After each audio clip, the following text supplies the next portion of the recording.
জনাবে মুহাম্মদুর রাসূলুল্লাহ সকলে বলে সাল্লাল্লাহু আলাইহি ওয়াসাল্লাম তিনি ভবিষ্যৎবাণী করে গিয়েছিলেন যে হুসাইন তুমি কারবালার ময়দানে শহীদ হবে অমুক দিন, বলে গেছেন না? ঠিক তার কথা কি কোনো বিপরীত হয়েছে? কথা বলেন। কোনো বিপরীত হয় নাই। আল্লাহর হাবিব সাল্লাল্লাহু আলাইহি ওয়াসাল্লাম যেভাবে বলেছেন ঠিক সেইভাবে ইমাম হুসাইন রাদিয়াল্লাহু তাআলা আনহু কারবালার ময়দানে শহীদ হয়েছেন। সকলে বলেন আল্লাহু আকবার। যাই হোক, লম্বা ইতিহাস কম বেশি সকলেই জানি। তারপরে আমাদের এই ঘটনাকে একটু মনের ভিতরে চাঙ্গা করে ওঠে। কি কারণে? ইমাম হুসাইন রাদিয়াল্লাহু তাআলা আনহু তো কারবালার ময়দানে না গিয়ে তিনি ইসলাম কায়েম করতে পারতেন? কথা বলেন না কেন? ইমাম হুসাইন রাদিয়াল্লাহু তাআলা আনহুকে যখন চিঠি পাঠানো হলো মদিনায় যে আপনি কুফায় আসেন, কুফায় আপনার জন্য ভালো একটা ব্যবস্থা আছে, আপনি দাওয়াত গ্রহণ করেন, আপনার সাথে আমরা হাতে হাত দিয়ে ইসলাম গ্রহণ করব, বায়াত গ্রহণ করব। ইমাম হুসাইন রাদিয়াল্লাহু তাআলা আনহু সর্বপ্রথম মুসলিম বিন আকিলকে, তার ভাইকে পাঠালেন, চাচতো ভাই। কাকে পাঠালেন? পরিস্থিতি জানার জন্য তার চাচতো ভাই মুসলিম বিন আকিলকে পাঠালো। তুমি যা দেখো ওইখানের অবস্থা কি, কুফার অবস্থা কি। আমরা বাংলা একটা কথা বলি, কুফা মানেই কুফা। কথা বলেন, কুফা মানে কি? ওই কুফাবাসী যে কুফা, আসলেই কুফা। এই কুফার নামই এখনও কুফা। কি বলেন? ইরাক দেখেন, সাদ্দামের মতো ভালো একজন প্রেসিডেন্ট ইরাকে আর আসবে? কথা বলেন না কেন? এই সাদ্দামের সাথে গাদ্দাফি করেছে এই কুফাবাসী, অর্থাৎ এই ইরাকবাসী। তাই করে নেই? সাদ্দামের কোনো অপরাধ ছিল? কথা বলেন না কেন? কোনো অপরাধ ছিল না। এই কুফাবাসী অর্থাৎ এই সাদ্দামের সাথে তারা গাদ্দাফি করেছে। তারাও বলেছিল হযরত ইমাম হুসাইন রাদিয়াল্লাহু তাআলা যখন কারবালার ময়দানে আসবেন, তাকে তো আপনার দাওয়াত দিয়ে আনা হয়েছে। কি বলেন? তাকে দাওয়াত দিয়ে আনা হয় নাই যে আপনি আসেন, আপনার হাতে হাত দিয়ে আমরা ইসলাম গ্রহণ করব। সে কি যুদ্ধ করার জন্য ওই নারী পুরুষ ছোট ছোট বাল বাচ্চা নিয়ে আসছে যুদ্ধ করার জন্য? কেউ যায়? ইসলামের কোনো ইতিহাস নাই যে বিবি বাল বাচ্চা নিয়ে যুদ্ধের ময়দানে গিয়েছে অমুক সাহাবী। এটা ইসলাম পছন্দ করেন না, বিশেষ করে শিশু বাচ্চা তো নাই। তাই ইমাম হুসাইন রাদিয়াল্লাহু তাআলা আনহু তার পরিবার বর্গ নিয়ে আপনার ছোট্ট বাচ্চা নিয়ে এই যুদ্ধ করার জন্য কারবালার ময়দানে আসছে। কথা বলেন না কেন? এই জন্য কিছু কিছু পীর মাশায়েখরা বলে, ইউটিউবের বক্তা বলে ইমাম হুসাইনের ভুল ছিল। সকলে বলে নাউজুবিল্লাহ। ইমাম হুসাইনের যদি ভুল নাই থাকতো তাহলে তার আসার কি দরকার ছিল ওখানে? আরে মোল্লা, তার আসার দরকার ছিল এই কারণে, যদি না আসতো আজ পর্যন্ত আপনি ইসলাম পাইতেন না। কথা বলেন না কেন? আপনি মনে মনে ভাবতে পারতেন যে তাহলে ইমাম হুসাইন যেহেতু কারবালার ময়দানে আসছে, তাহলে তাদের সাথে একটা মীমাংসা করে চলে যেত যে আমরা আপাতত মনে মনে মেনে নিলাম, পরে ওদি যা মানব না। তাহলে তো ইসলামের 12টা বেজে যেত। কি বলেন? ইসলামের 12টা বাজতো না? যে আমি এখানে আপনার সাথে এখন এক কথা বললাম, যায় সেরা আর এক কথা বললাম, তাহলে ওই ইহুদিরা মনে মনে ভাবতো যে ইসলাম মনে হয় এমনই, যে সামনে এক কথা পিছনে এক কথা। কি বলেন? ইমাম হুসাইন রাদিয়াল্লাহু তাআলা আনহু তা হতে দেন নাই। ইমাম হুসাইন রাদিয়াল্লাহু তাআলা আনহুর কথা হচ্ছে আমার জীবন দিয়ে দেব, তারপর আমি সত্য কথা বলতেই থাকবো। সকলে বলেন সুবহানাল্লাহ। আমার সিদ্ধান্ত থেকে এক পা পিছাবো না, এটা আমি ইমাম হুসাইন রাদিয়াল্লাহু তাআলা আনহুর সিদ্ধান্ত। সকলে বলেন সুবহানাল্লাহ। মুসলিম বিন আকিলকে পাঠালেন, গিয়ে দেখো ওইখানের অবস্থা কি। মুসলিম বিন আকিল আসার সাথে সাথে ওইখানে দেখলেন যে এখানের পরিস্থিতি খুব ভালো, এবং কিছু মুসলমান মুসলিম বিন আকিলের হাতে হাত দিয়ে বায়াতও গ্রহণ করেছে। যখন বায়াত গ্রহণ করেছে তখন মুসলিম বিন আকিলের মনে আরও যাচ্ছে না, একটু মন ভালো হয়েছে না? মন ভালো হওয়ার সাথে সাথেই মুসলিম বিন আকিল তাৎক্ষণিকভাবে ইমাম হুসাইন রাদিয়াল্লাহু তাআলা আনহুর কাছে আবার চিঠি পাঠিয়েছেন। আমাদের তো ফোন আছে, কয়েক সেকেন্ডের ভিতরে খবর হয়ে যায়। ওইখানে থেকে একটা চিঠি যাইতে 4-5 দিন লাগতো। আপনি একদিন দিয়ে চিঠি পাঠাবেন, একজন যদি হাইটেও যায় বা উট নিয়েও যায় 4-5 দিন লাগে হাইটে যেতে। সেই সময়টা তো তার পাওয়া লাগবে। এর ভিতরে মুসলিম বিন আকিল ইসলাম তার হাতে হাত দিয়ে ইসলাম গ্রহণ করলেন। ওইখানের মুসলমান, কুফার কিছু মুসলমান গ্রহণ করলেন ইসলাম। ওইখানের ভিতরে কিছু মুনাফিক ছিল, বললাম কুফাই কিছু মুনাফিক ছিল। তারা মনে মনে ভাবতেছে যে মুসলিম বিন আকিল আসার সাথে সাথে এত লোকগুলো মুসলমান হয়ে গেল, ইমাম হুসাইন রাদিয়াল্লাহু তাআলা যদি কারবালার ময়দানে আসে তাহলে তো সব লোক মুসলমান হয়ে যায়। সকলে বলেন সুবহানাল্লাহ। তাহলে এজিদের আর কোনো থাকলো না, রাষ্ট্রীয় ভাব থাকলো না, সে মন্ত্রিত্বে থাকলো না। এইখান থেকে মুনাফিক, কয়েকজন মুনাফিক জন্ম নিল। এই মুনাফিক কিন্তু মুনাফিক না, মুনাফিক জন্ম নিয়েছে মুসলমানদের থেকে, নাউজুবিল্লাহ বলেন। তারা সঙ্গে সঙ্গে এজিদের কাছে খবর পাঠালেন যে আপনি এখানে যে গভর্নর নিযুক্ত করেছেন, এই গভর্নরের নিযুক্ত করা থাকা অবস্থায় মুসলিম বিন নামক একজন মুসলমান এসেছে মদিনা থেকে, তার হাতে হাত দিয়ে এখানে অসংখ্য লোক মুসলমান ইসলাম গ্রহণ করেছে। তাৎক্ষণিকভাবে আপনি যে কোনো একটা ব্যবস্থা নেন। এজিদ কী করলো, তাৎক্ষণিকভাবে গভর্নর সরাজে আপনার আর একজন গভর্নর লাগাই দিল এখানে, এটা দিয়ে কাম হবে না। ইবনে জিয়াদকে ওইখানে বসাই দিল গভর্নর হিসেবে। জিয়াদকে বসানোর সাথে সাথেই সে ক্ষমতা পেয়ে গেল। পেয়ে যাওয়ার সাথে সাথে তিনি ঘোষণা দিল, এইখানে যে ইসলাম, যার হাতে ইসলাম গ্রহণ করেছে সেই লোকটা কই, তার নাম কি, কোথা থেকে আসছে, সমস্ত কিছু গোয়েন্দা বিভাগের কাছ থেকে খোঁজখবর নিতে লাগলো। লাগার পরেই যে কোনোভাবে মুসলিম বিন আকিলকে ধরে ফেললো যে এই লোকটাকে মদিনা আর ফিরে যেতে দেওয়া হবে না। তাৎক্ষণিকভাবে মুসলিম বিন আকিল ওই অবস্থায় গভর্নর কী করলো, শহীদ করে দিল। সকলে বলেন সুবহানাল্লাহ।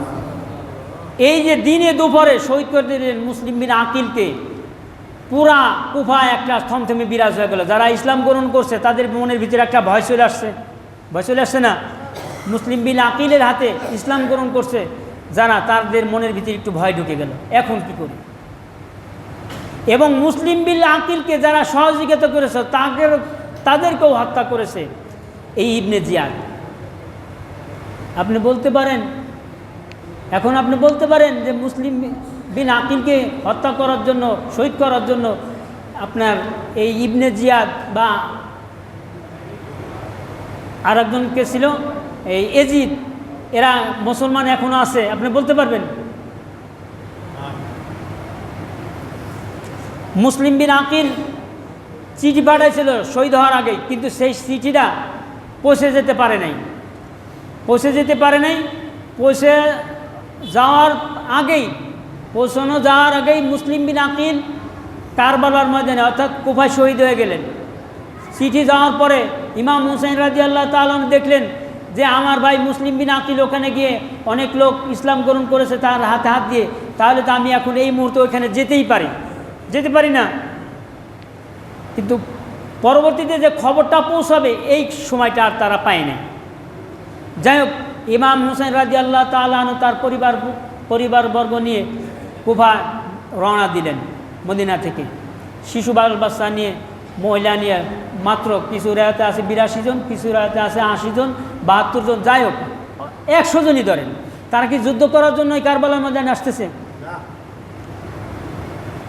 ইমাম হুসাইন রাদিয়াল্লাহু তাআলা আনহু 7ই মুহররম এসে তাঁবু গাড়লেন কারবালার ময়দানে কুফায়। এর ভিতরেই ইমাম হুসাইন রাদিয়াল্লাহু তাআলা আনহুকে ইবনে জিয়াদ সহ আরও কয়েকজন গাদ্দাফি ইমাম হুসাইন রাদিয়াল্লাহু তাআলা আনহু ঘিরে ধরলেন। ইমাম হুসাইন রাদিয়াল্লাহু তাআলা আনহুকে যুদ্ধ করার জন্য আসে নাই, কিন্তু ইমাম হুসাইন রাদিয়াল্লাহু তাআলা আনহু বুঝে ফেলেছেন আমাকে এই মুহূর্তে যুদ্ধ করতে হবে, কারণ পরিস্থিতির শিকারে তিনি বুঝে ফেলেছেন। ইমাম হুসাইন রাদিয়াল্লাহু তাআলা আনহু তাৎক্ষণিকভাবে কী করলেন যে আমি তোমাদের সাথে যুদ্ধ করার জন্য আসি নাই, আমাকে হাজার হাজার চিঠি দেওয়া হয়েছে, আমি তোমাদের এখানে দাওয়াত পেয়ে এসেছি। দাওয়াত পেয়ে এসেছি, আমি এখানে দাওয়াত খেতে এসেছি, আমাকে দাওয়াত দেওয়া হয়েছে বিদায় আমি এখানে এসেছি, অন্যথায় আমি এখানে আসতাম না। তখন কুফাবাসী বলল কি যে না, আপনাকে দাওয়াত এইটাই। ইমাম হুসাইন রাদিয়াল্লাহু তাআলা দেখলেন যে আমার আর পিছনে যাওয়ার পথ নাই। 3টা প্রশ্ন করছিল যে আমার 3টা দিক দিতে হবে, হয় আপনি আমাদেরকে পিছনে যেতে দিবেন, অর্থাৎ মদিনায় ফিরে যেতে দিবেন, সহি সালামতে আমরা চলে যাব, আমরা যুদ্ধ করব না। ইমাম হুসাইন রাদিয়াল্লাহু তাআলা বললেন ইবনে জিয়াদের নেতৃত্বে, আর তা না হয় এজিদের সাথে আমার দেখা করতে হবে, সাক্ষাৎ করতে হবে। এই 3টা শর্ত মেনে নেওয়ার পরে তারা বললো যে না, কোনোটাই করতে দেওয়া হবে না আপনাকে। যেখান থেকে আসে সেখানে চলে যাবে, তাও চলে দিতে দেবে না। আবার এজিদের সাথে সাক্ষাৎ করবে, তাও সাক্ষাৎ করতে দিবে না। একজন মানুষ অসহায় হলে কী করতে পারে এখানে? সে তো যুদ্ধ করার জন্য অস্ত্র শস্ত্র নিয়ে আসে নাই, নিয়ে আসে নাই। তাকে কোনো মতেই ইবনে জিয়াদকে সীমার বুদ্ধি দিল। কী বুদ্ধি দিল জানেন? যেটা আমাদের মুসলমানের ভিতরে বর্তমান আছে, শত্রু হাতে আছে, কোনো মতেই কিন্তু যেতে দেওয়া যাবে না। মাথার ভিতরে কী দিয়ে দিল? ছোট্ট একটা চাবি লাগিয়ে দিল। ইবনে জিয়াদ দেখলো যে আসলেই তো তাই, যদি হুসাইনের ইসের পাঠা দেয়, মদিনায় যদি ফিরে যেতে দেয়, তাহলে মদিনায় চলে যাবে, আর যুদ্ধ হবে না। আর যদি এজিদের সামনে নিয়ে আমরা দাঁড়া করি, এজিদের দেখা গেল হয়তো এজিদের কোনো মতে এজিদের মন যদি গলে যা, হয়তো ইমাম হুসাইন রাদিয়াল্লাহু তাআলা আনহুকে পিছনেও যেতে দিতে পারে, মদিনা ফেরত দিতে পারে। এইটা পিন মানলোকে কথা বলেন, এক মুনাফিক পিন মেরে দিল। এই মুনাফিকের চরিত্র আমাদের ভিতরে সর্বপ্রথম আছে, এখনও আছে। কি বলেন? আছে না? একজনে ভালো আর একজন দেখতে পারে না। এই সীমারের চরিত্র, এজিদের চরিত্র, আর এই ইবনে জিয়াদের চরিত্র, এই সব চরিত্র আমাদের মুসলমানদের ভিতরে এখনও বিরাজ করে। কথা বলেন না কেন? হযরত ইমাম হুসাইন রাদিয়াল্লাহু তাআলা দেখলেন যে কোনো মতেই আর পারলেন না, শেষ পর্যন্ত ওখানে থাকার মতো একটা তাঁবু গাড়লেন 9 মুহররমের রাত্রে। ইমাম হুসাইন রাদিয়াল্লাহু তাআলা বলতেছেন, সাথী তোমরা তো জানো আমি এই কারবালার ময়দানে আমি শহীদ হয়ে যাব, আমার কোনো আর পথ নাই পিছনে ফিরে যাওয়ার। তোমরা আমার থেকে যার যার মতো চলে যাও, আমার বিবি বাল বাচ্চা নিয়ে তোমরা মদিনায় ফিরে চলে যাও। কিন্তু যারা ইমাম হুসাইন রাদিয়াল্লাহু তাআলার সাথে মক্কা মদিনা থেকে এই কুফায় আসছিল, একটা লোকও ইমাম হুসাইন রাদিয়াল্লাহু তাআলা আনহুকে ছেড়ে যান নাই। কারণ কি বলতে পারবেন? তারা বলেছিল, হে ইমাম, আমরা তোমার সাথে আসছি, যদি জীবন দিতে হয় তোমার সাথে আমরা জীবন দেব, সংখ্যা গরিষ্ঠ যতই হোক, যদি তোমার সাথে আমাদেরকে জীবন দিতে হয় তারপরও জীবন দেব। আমরা মহিলা হোক পুরুষ হোক, আমরা যে 72 জন কাফেলা আসছি মদিনা থেকে, এই মদিনা থেকে আপনাকে জীবিত না নিয়ে যাব না, হয় শহীদ হয়ে যাব আর নয় জীবিত হয়ে এখান থেকে পড়বো। এর নাম মুসলমান। সকলে বলেন সুবহানাল্লাহ। ইমাম হুসাইন রাদিয়াল্লাহু তাআলা বললেন, খবরদার এই কাজ করা যাবে না, আমি শহীদ হব, কিন্তু তোমাদের শহীদের হওয়ার কোনো কথা নাই। আমার নানা বলেছেন কারবালার ময়দানে আমি শহীদ হব, তোমাদের শহীদ হওয়ার কোনো কথা নাই, আমার নানা বলে নাই, সুতরাং আপনারা আমাকে ফেলে দিয়ে চলে যান। ইমাম হুসাইন রাদিয়াল্লাহু তাআলার সাথে যে সব সাহাবীরা বলে গিয়েছিলেন কুফায়, তারা বলেছিলেন, হে ইমাম হুসাইন রাদিয়াল্লাহু তাআলা, আমরা যদি এই মুহূর্তে আপনাকে ফেলে মদিনায় চলে যাই, কাল কিয়ামতের ময়দানে আমরা আপনার নানার কাছে কি জবাব দেব? সকলে বলেন সুবহানাল্লাহ। কি জবাব দেব নানার কাছে? আমরা শুধু মুসলমানই থেকে যাব, আমরা সেই সময় আর মুসলমান থাকতে পারবো না। সুতরাং এই রকম গাদ্দাফি আমরা করতে পারবো না।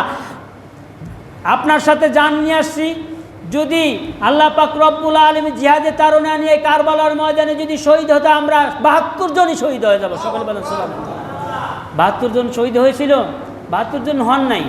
তারপরও তাদের মনের ভিতরে একটা আকাঙ্ক্ষা ছিল, একটা সাহস ছিল, এজিদের বাহিনী যত বড়ই হোক আমরা তাদের সাথে তাদের বিরুদ্ধে লড়াই যাব। সকলে বলেন সুবহানাল্লাহ। এটার নাম কারবালা। ইমাম হুসাইন রাদিয়াল্লাহু তাআলা 9 মুহররম যখন তাঁবুর ভিতরে অংশগ্রহণ করতেছিলেন, সকালবেলায় 10ই মুহররমের দিন ইমাম হুসাইন রাদিয়াল্লাহু তাআলা ছোট্ট একটা বাচ্চা ছিল। কি বাচ্চা? কত বাজে? সেই তো সময় যে কথাটা বলে শেষ করে দিতে, পরবর্তীতে ধরবো। ছোট্ট একটা বাচ্চা ছিল, নাম কি?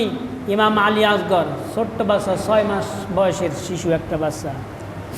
ইমাম হুসাইন রাদিয়াল্লাহু তাআলা আনহুর স্ত্রী বললেন, হে ইমাম, আমার বুকের দুধ শুকিয়ে গেছে, আমাদের যে খানাপিনা ছিল, আমাদের সমস্ত কিছু খানাপিনা শেষ, পানিও নাই খাওয়ার মতো।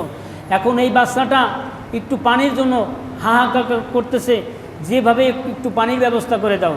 তাঁবুর ভিতরে হযরত ইবনে আব্বাস রাদিয়াল্লাহু তাআলা উপস্থিত ছিলেন।